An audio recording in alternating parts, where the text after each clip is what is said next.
গোটেই উদ্দেশ্যটো আছিল অসমত অশান্তি সৃষ্টি কৰা। তেওঁলোকে কৈ যে আজি বৰপেটা পালে গৈ কি নগাঁৱৰ পৰা ৰকেটেদি গৈ পালে নেকি? আমি কৈছিলো যে এইটো ৰাস্তা দি নাযাব, এক্স ৰাস্তা দি নাযাব, ৱাই ৰাস্তা দি যাব। সিদিনাখন বটদ্ৰৱাত সোমাবৰ কাৰণে তেওঁলোকে ইমান হুলস্থুল কৰিলে। কিন্তু ৰাহুল গান্ধী ডাঙৰীয়া গুৱাহাটীৰ পৰা ভূপেন হাজৰিকাৰ সমাধিৰ সন্মুখেদি পাৰ হৈ গ'ল। তেওঁতো ভূপেন হাজৰিকাৰ সমাধিত 1 মিনিটো নৰখিলে। সেই ৰাহুল গান্ধীয়ে হাজোৰ পুৱামক্কা আৰু হয়গ্ৰীৱ মাধৱ মন্দিৰ দি পাৰ হৈ গ'ল। তেওঁতো তাত 1 মিনিট সময় নৰখিলে। সেই ৰাহুল গান্ধী বৰপেটা সত্ৰৰ সন্মুখেদি পাৰ হৈ গ'ল। বৰপেটা সত্ৰতো 1 মিনিট সময় নৰখিলে। কামাখ্যা মন্দিৰতো নৰখিলে। তাৰমানে গোটেই ঘটনাটো মেডিয়াৰ দৃষ্টি আকৰ্ষণ আৰু অসমখনক অশান্ত কৰাৰ বাদে কি আছে?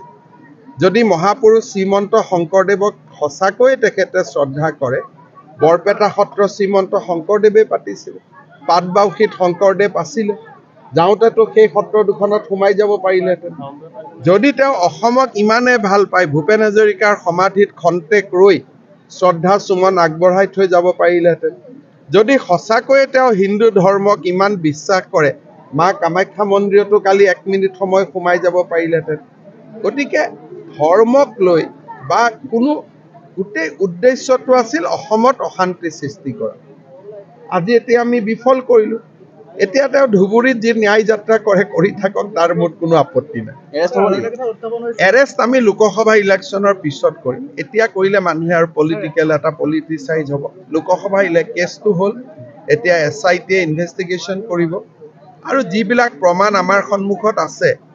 কালিতো গুৱাহাটীত বহুত ডাঙৰ ঘটনা হ'লহেঁতেন, যি ধৰণে তেওঁ বেৰিকেড ভাঙাৰ বাবে উৎসাহ যোগাইছিলে।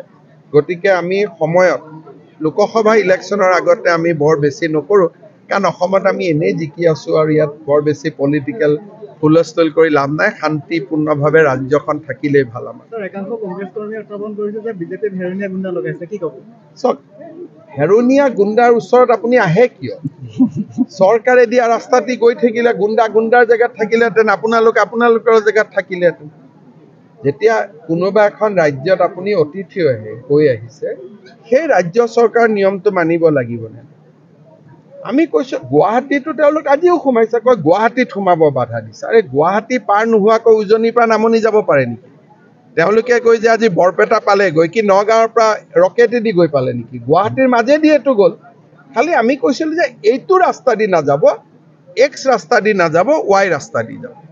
সেইটোত কি আপত্তি কৰিবলগীয়া আছে? সেইখনোতো গুৱাহাটীয়ে। এতিয়া গুৱাহাটী সোমাব আমাক বাধা দিছে। আৰে গুৱাহাটী যদি আপোনালোক নোসোমালে, তেতিয়া নগাঁৱৰ পৰা আপোনালোকে বৰপেটা কি ৰকেট লঞ্চাৰ দি গৈ পালে নেকি? এনেকে অদ্ভুত কথা কৈ থাকিব নালাগে। আৰু এই অদ্ভুত কথাবিলাকৰ জৰিয়তে সস্তীয়া ৰাজনীতি কৰিলে বহুত দীঘলীয়া ফলাফল নাপায়।